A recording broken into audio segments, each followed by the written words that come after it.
미국에 있을 때 반젠노블이라는 서점이 있습니다. 반젠노블이라는 그런 서점이 있는데요. 교보문고 뭐 이런 데 갔습니다. 그런 서점이 있는데 거기 가서 우연히 한 동화책을 읽었습니다. 내용은 나비 애벌레에 관한 것이었는데요. 내용은 이렇습니다.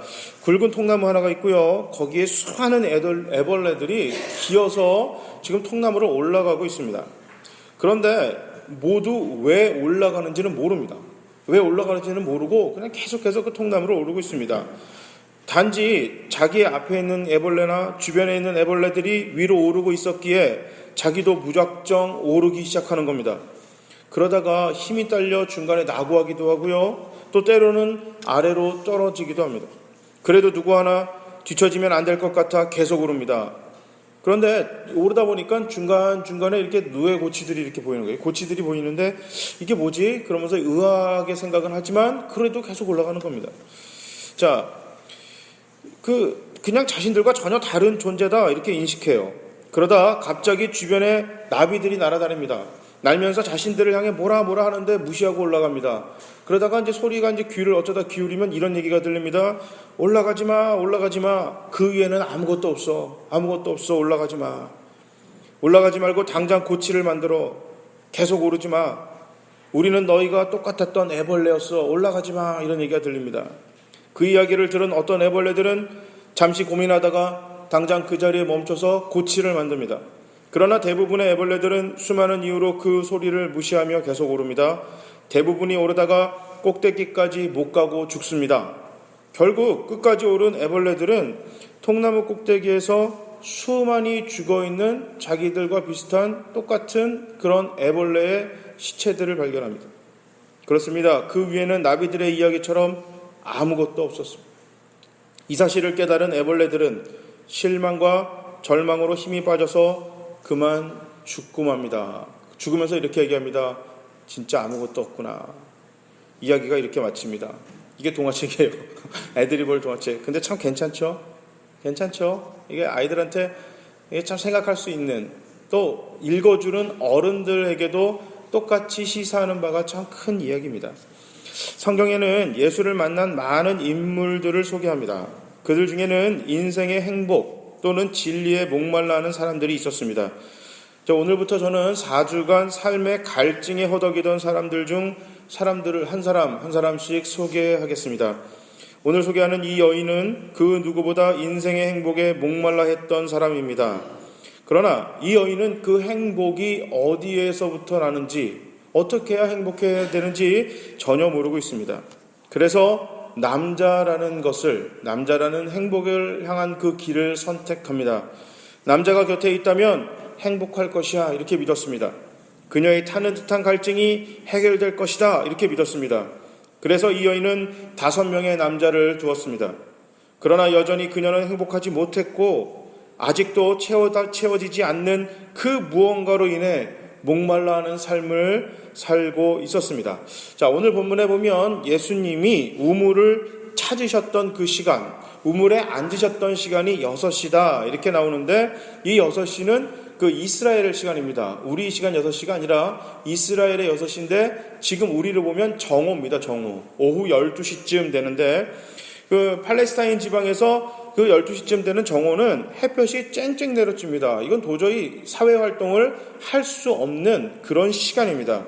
이 시간에 사람들도 잘 다니지도 않습니다. 아무도 찾지 않는 시간에 우물을 찾았다는 것은 우물에서 다른 여인들을 만나고 싶지 않았던지 아니면 꼭 그 시간에 가야만 하는 상황이었을 겁니다.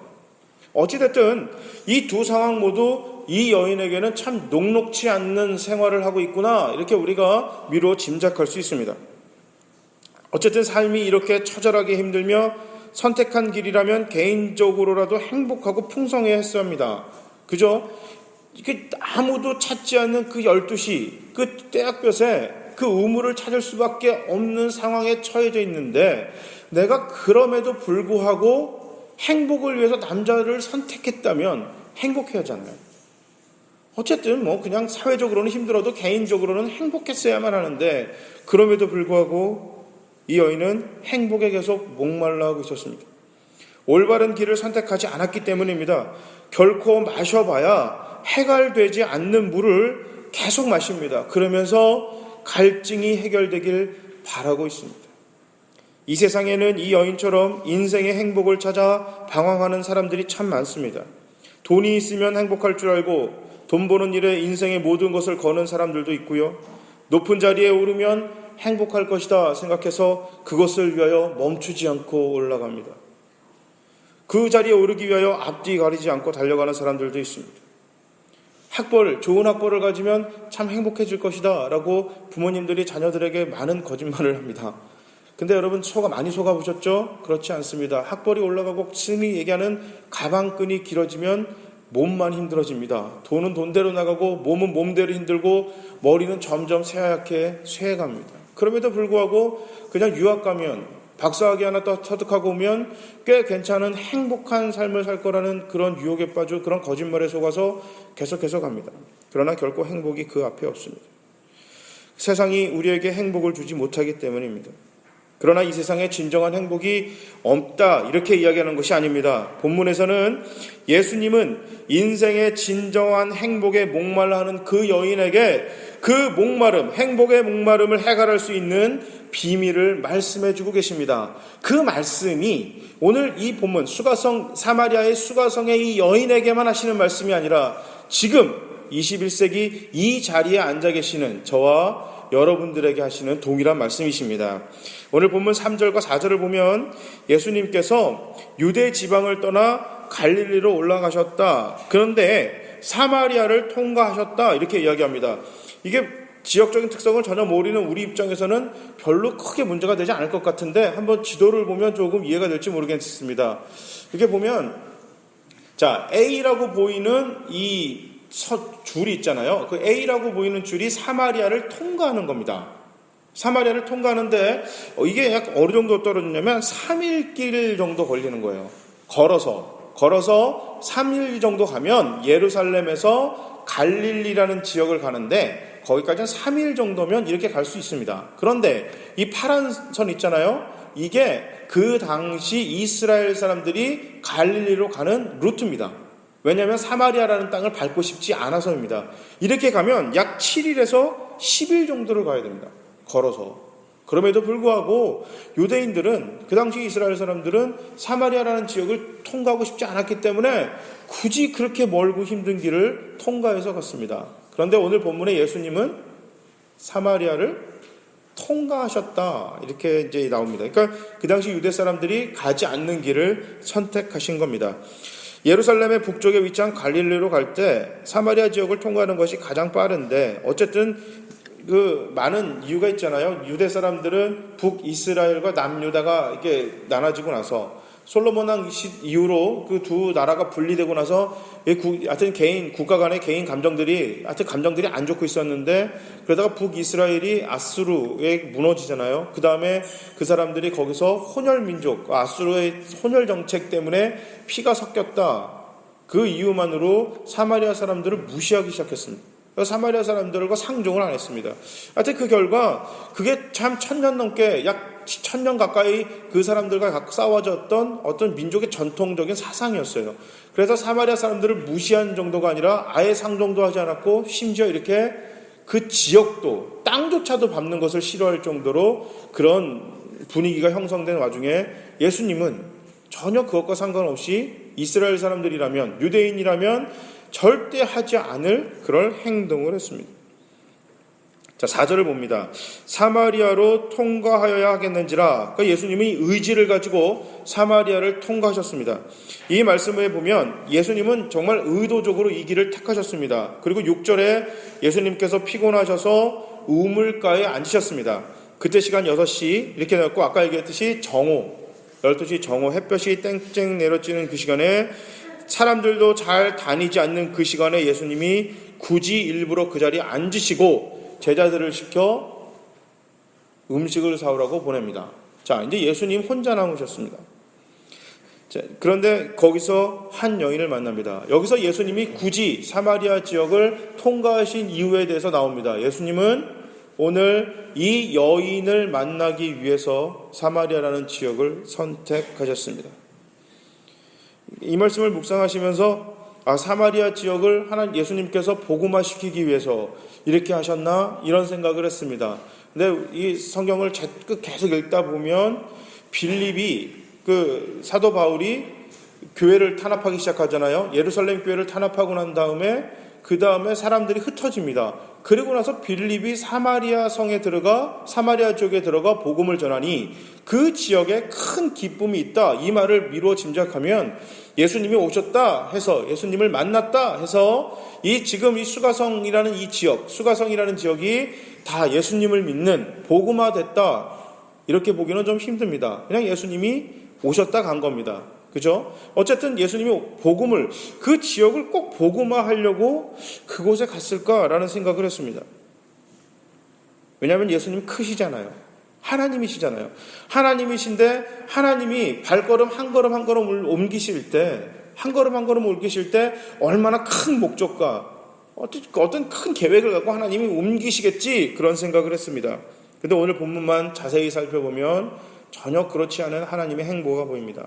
오늘 예수님은 단지 한 영혼, 너무나 목마름에 허덕이고 있는 이 여인, 인생의 행복과 인생의 삶의 목표를 잃어버려서 갈증하고 있는 이 여인을 만나기 위하여 예수님이 오셨다. 오늘 본문을 통해서 이것이 깨달아졌습니다. 이것처럼 우리도 어느 누군가를 마음에 품으시기 바랍니다. 그 사람이 누군지 모르지만 여전히 행복에 목말라하고 있던, 삶에 치여 있던, 여러분 그것에서 갈증하고 있는 사람이 누군가 여러분 주변에 있을지 모릅니다.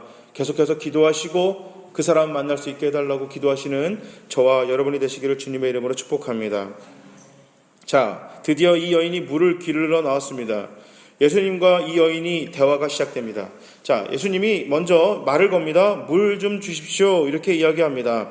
그런데 예수님에 대한 이 여인의 반응이 너무너무 차갑습니다. 9절 보니까 이 여자가 이렇게 대답합니다. 사마리아 여자가 가로되 당신은 유대인으로서 어찌하여 사마리아 여자 나에게 물을 달라고 합니까? 이는 유대인이 사마리아인과 상종치 아니함이로라. 이런 식으로 이야기와 대화가 진행이 됩니다. 이제 어떻게 예수님이 이스라엘 사람, 유대 사람인지 사마리아 여인이 어떻게 발견했을까? 이것은 알 수는 없지만 많은 그 자료를 보면 사투리로 알 수가 있었다고 합니다. 예수님이 쓰시는 말이 아무래도 유대인들이 쓰는 사투리였겠죠. 그러니까 사투리를 딱 쓰니까 예수님이 유대 사투리를 쓰셨어요. 그러니까 사마리아 여인이 반응이 벌써 딱 치고 나옵니다. 왜 유대 사람이 사마리아 사람들한테 말 겁니까? 그러면서 이렇게 차갑게 딱 이야기를 합니다. 이게 복음 전할 때도요, 이렇게 예수를 전하든 우리가 어쨌든 선을 베풀 때 이렇게 교회 때문에 참 차가운 이야기 듣는 경우가 있어요. 이럴 때 한 발 물러나지 마시고 여러분 그럼에도 불구하고 정말로 끝까지 선을 베푸시기 바랍니다. 친절하게 대하시기 바랍니다. 자, 이 당시 유대 여자가 유대인 남자인 예수한테 차갑게 대했을 때 예수님이 갑자기 버럭 화를 내시거나 이런 사람이 다 있어 하고 그러신 게 아닙니다. 예수님께서 조곤조곤 이야기를 풀어내십니다. 그러면서 10절에 예수님 또 이렇게 얘기하십니다. 내가 만일 하나님의 선물과 당신이 물 좀 달라고 하는 사람이 누구인지 알았으면 당신이 진짜 원하는 그 선물, 당신이 목말라고 있는 그것을, 행복을 그에게 구했을 것이다. 여기서 그다라고 표현하니까 어떻게 다른 사람을 얘기하는 게 아니라 하나님에 대한 어떤 이야기를 할 때, 아니면 이스라엘의 관용적인 표현입니다. 그러니까 왕에 대해서 이야기하거나 하나님에 대해서 이야기하거나 선지자에서 이야기할 때 내가 나를 이야기하더라도 3인칭을 씁니다. 3인칭. 우리 영어로 얘기할 때 그거 하거든요. 영어로 얘기할 때 그 표현이 되게 재미있는데, 왕이 나 자신을 얘기할 때 우리로 얘기하면 짐이라는 표현입니다. 짐이 이것이 원치 않다. 왕이 자기를 얘기할 때 짐이라는 표현을 쓰잖아요. 마찬가지로 영어에서는 왕이 자기 자신을 얘기할 때 he라는 표현을 써요. 그것처럼 예수님이 그 표현을 쓰신 거예요. 그러니까 나지만 그라는 어떤 하나님의 영적인 권위를 부여합니다. 왜 그러냐면 지금 이 여인이랑 예수님은 대화가 전혀 되고 있지 않은 상황이에요. 지금 이 여인은 행복을 어디서 찾았냐면 세상의 조건에서 찾고 있습니다. 그러니까 세상의 조건에서 이것을 찾는 거예요. 그러니까 예수님으로부터 얻을 수 있는 것은 실제 말 그대로 물질이 됐든, 아니면 좀 표현이 좀 과하게 갈지 모르겠지만 예수님이 이 여인의 또 다른 한 남자가 되든, 그래서 신부를 자기를 이렇게 행복하게 만들어주든 그런 걸로써 내가 이 땅에서 행복하게 만들 수 있는 조건을 이 여인을 기대하고 있고, 예수님은 하나님의 선물, 하나님의 영생, 생명수 이런 걸 하면서 어떤 것을 배워? 영적인 것으로 예수님은 이 여인에게 지금 다가오고 있는 것입니다. 그래서 예수님이 그냥 이 여인을 상대할 때 굳이 그라는 그런 하나님의 영적인 권위를 표현하지 않아도 되는데, 그럼에도 불구하고 영적인 것을 예수님이 얘기하고 싶어서 당신을 그다라고 표현하면서 내가 다른 사람이 아니라 하나님이 보내신 사람이다, 하나님이 보내신 자다, 이렇게 예수님이 스스로를 이야기하고 소개하고 있습니다. 완곡하고 있습니다. 어쨌든 여인은 말씀을 전혀 이해하지 못하고 있습니다. 그러면서 예수님이 말하는 이 물이 세상의 물, 그냥 그 정도만 생각하고 있어요. 세상의 물 정도만. 그래서 11절 12절에 이 여인은 예수님을 의심합니다. 그러고 나서 이렇게 얘기합니다. 여자가 가로되 주여 물기를 그릇도 없지 않습니까? 당신은 나에게 물 준다 그랬는데 아니 그릇도 없잖아요. 당신은 그릇도 없고요. 이 우물이 얼마나 깊은 줄 압니까? 어디서 생수를 얻으려고 합니까? 자, 우리 이 우물은 어디서 나온 우물이냐면 바로 우리의 조상, 그들이 아주 그냥 대단하게 생각하는 야곱이 우리에게 이 우물을 준 겁니다. 자, 여기서 묻습니다. 당신이 야곱보다 큽니까? 이렇게 질문합니다. 당신이 야곱보다 큰 사람입니까? 하나님 이런 대화가 돼가고 있지가 않아요. 당신이 야곱보다 크냐? 지금 공감대가 전혀 형성되어 있지 않습니다. 예수님은 영적인 대화를 하고 계신데 이 여인은 육적인 대화로 이해하고 있습니다. 그래서 13절 14절에 보면 예수님께서 다시 영적인 생수의 의미에 대해서 친절하게 설명하십니다. 예수께서 대답하여 가라사대 이 물을 먹는 자마다 다시 목마를 것이지만 내가 주는 물을 먹는 자는 영원히 목마르지 아니하리니 나의 주는 물은 그 속에서 영생하도록 솟아나는 샘물이 되리라 하시니라. 아멘. 예수님은 자신을 내가 주는 물, 나의 주는 물 이렇게 1인칭으로 이제 완전히 바꿔서 그 여인과 직접적인 대화를 시도하고 계십니다. 이것은 뭐냐면 지금 대화가 시작된 것입니다. 여러분 우리가 신앙생활하고 우리 모두는 마찬가지입니다. 하나님하고 대화할 때 정말 내가 이해하지 못하더라도 계속해서 대화하시기 바랍니다.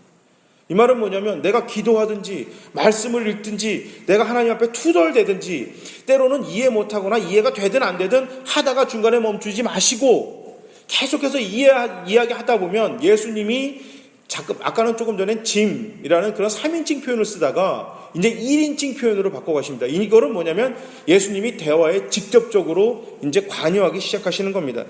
여인이 예수님의 말씀을 잘 이해할 수 있도록 예수님이 이제 설명을 시작하십니다. 자, 너가 말하는 물은 세상의 물이지만 내가 말하는 물은 세상의 물이 아니라 영생수를 얘기한다. 영원히 살 수 있는 너가 진짜 원하는 행복을 줄 수 있는 삶의 갈증을 해결하게 만드는 그런 물을 말씀하는 것이다 라고 예수님은 이렇게 설명하십니다. 예수님께서 말씀하시는 결론은 분명합니다. 예수님이 주시는 구원의 물을 마셔야 우리의 영혼은 다시는 영적인 목마름에 시달리지 않게 될 것이다. 예수님은 이렇게 말씀하고 계시는 겁니다. 이 여인이 이 말씀을 듣고서도 여전히 이해하지를 못하고 있습니다. 그런데도 이해를 못해요. 그럼 왜냐하면 15절에 또 이렇게 이야기합니다. 여자가 가로되 주여 이런 물을 내게 주사 목마르지도 않고 또 여기 물길러 오지도 않게 하옵소서. 지금 15절 이 구절만 자세히 놓고 보면 지금 이 여인은 이해도 못했지만 어쨌든 이 물을 갖고 싶은 거예요. 그 이유가 뭐죠? 두 번 다시 여기 물길러 오지 않게 해주세요. 그러니까 지금 자기가 처해져 있는 상황이 너무너무 싫은 거예요.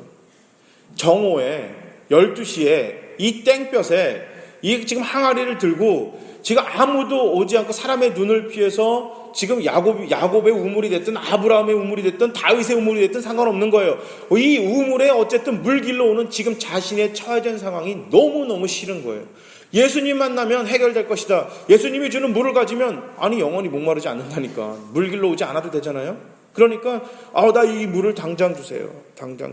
뭔가 대단한 샘물인가 보다 하면서 그 물을 달라고 이야기합니다. 아직도 이 여인은 동문서답하고 있습니다. 그런데요, 묵상하다 보면 저는 갑자기 이런 생각이 들었습니다.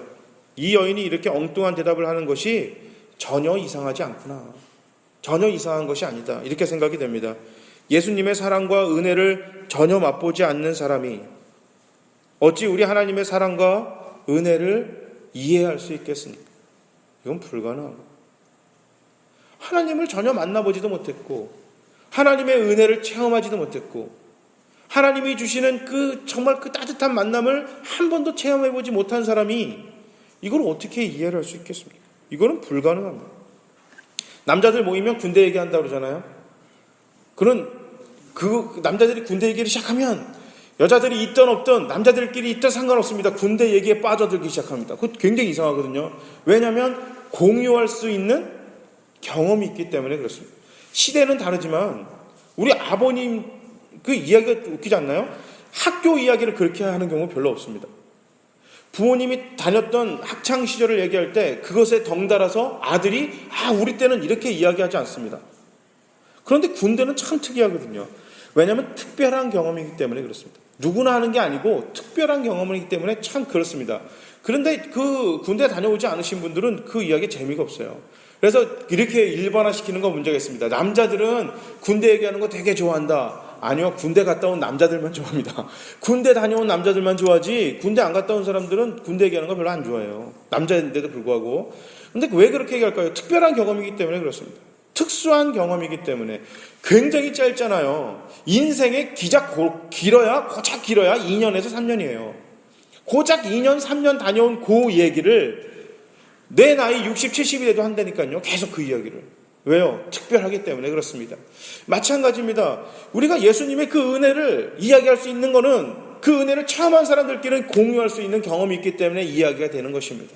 만약에 이 이야기를 지금 오순절 성령의 은혜를 체험했던 이 사람들이나 지금 우리한테 예수님이 직접 오셔서 내가 주는 물을 마시면 영원히 목마르지 않을 거다. 그러면 우리는 이해가 빡 되잖아요. 그렇지. 예수님이 답이지. 예수님이 답이지.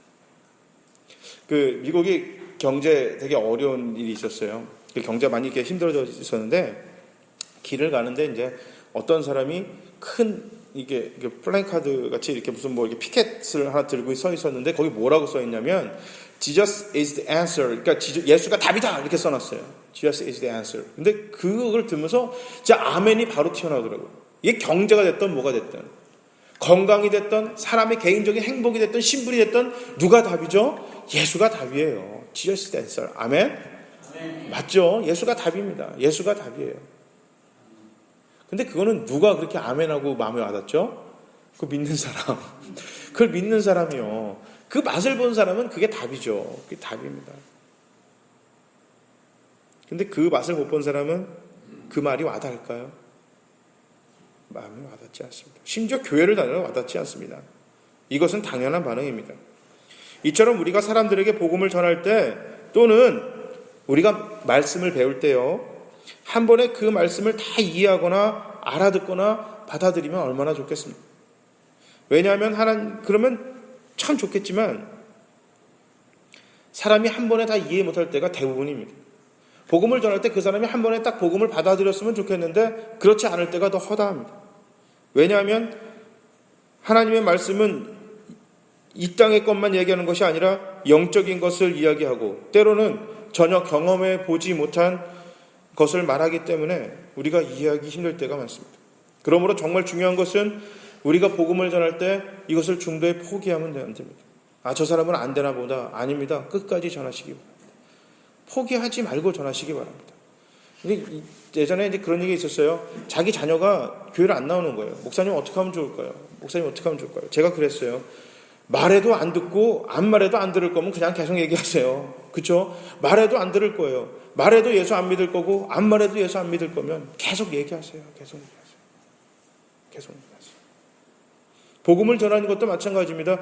쟤 안 변할 거야. 쟤 안 될 거야. 우리가 포기하지 말고 여러분 계속해서 우리는 복음을 전해야 합니다. 중도에 포기하지 말고 복음을 전해야 하는 것입니다. 그러면 언젠가 듣는 날이 올 것입니다.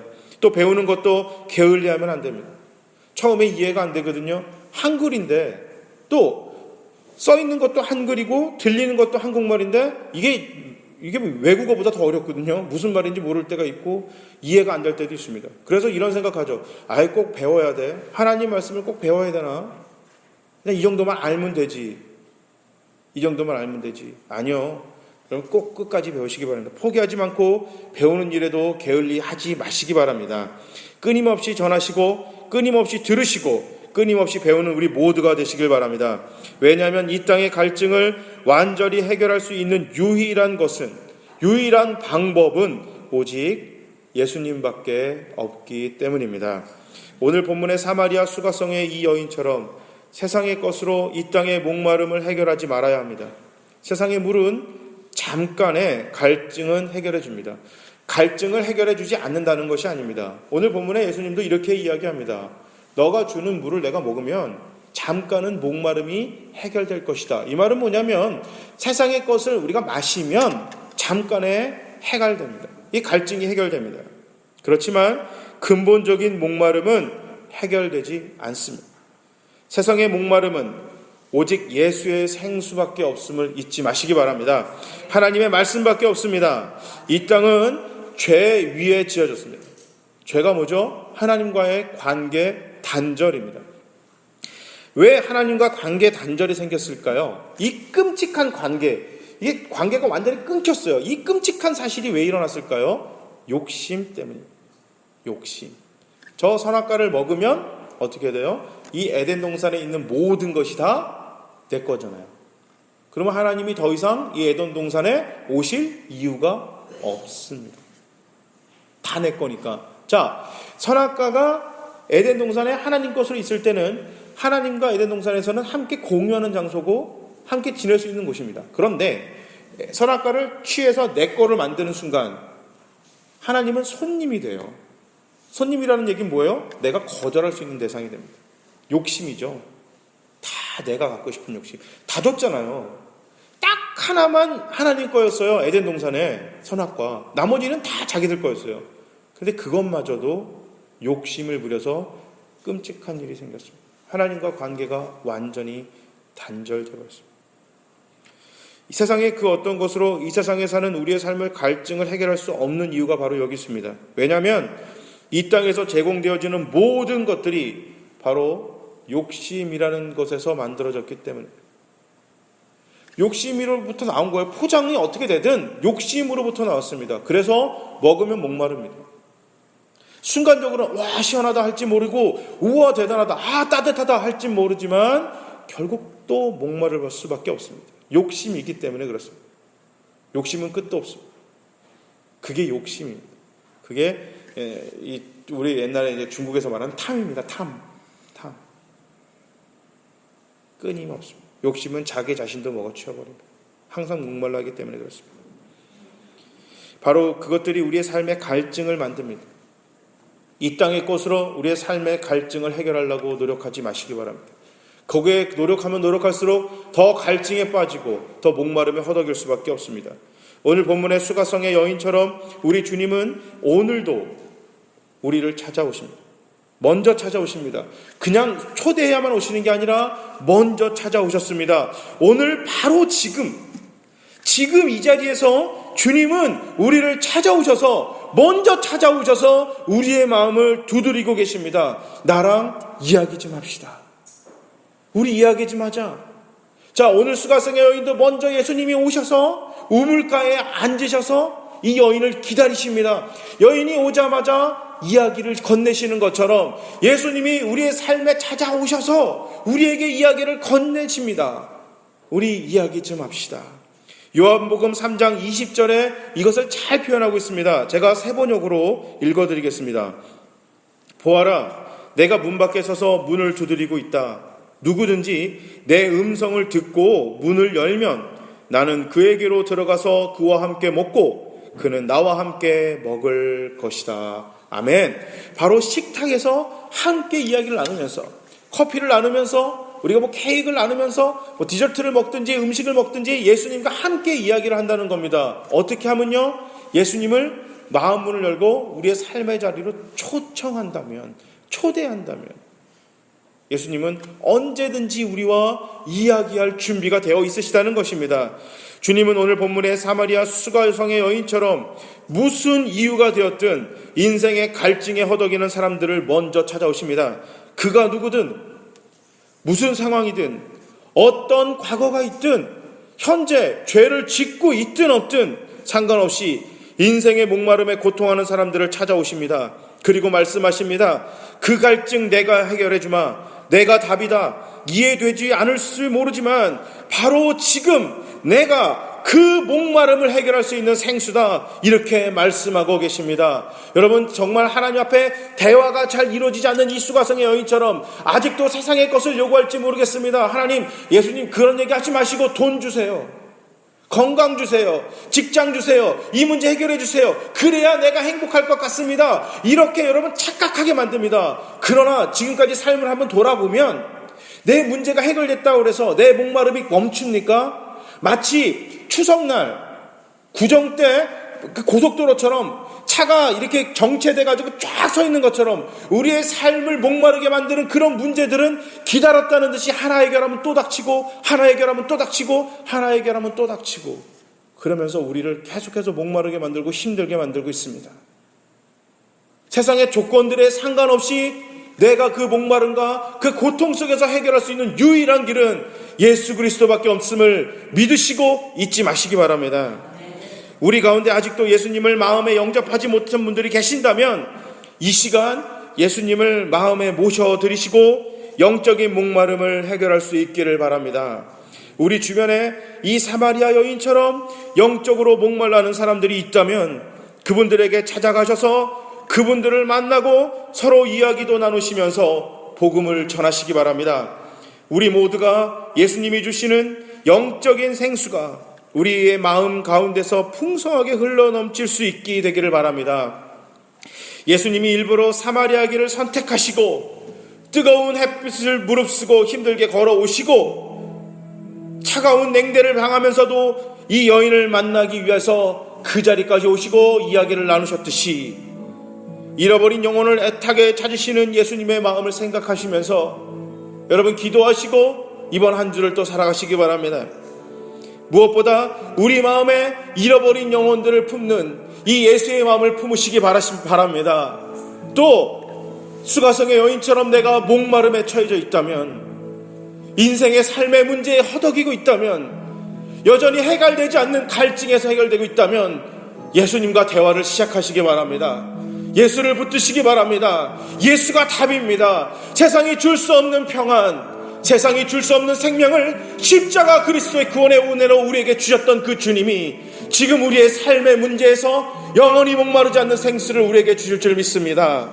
이 시간 엉뚱한 곳에서 허덕이고 헤매이고 붙잡으려고 노력하지 마시고 그리스도 십자가 하나님 말씀 붙으시고 찬양을 붙으시고 기도의 생활로 하루하루를 살아가시는 그 목마름의 갈증을 해결하시는 여러분 되시길 바라고 여전히 목마름 갈증이 허덕이고 있는 다른 누군가를 위하여 그리스도의 생수를 전달할 수 있는 갈증을 해결하는 그런 해결사들이 되시기를 주님의 이름으로 축복합니다.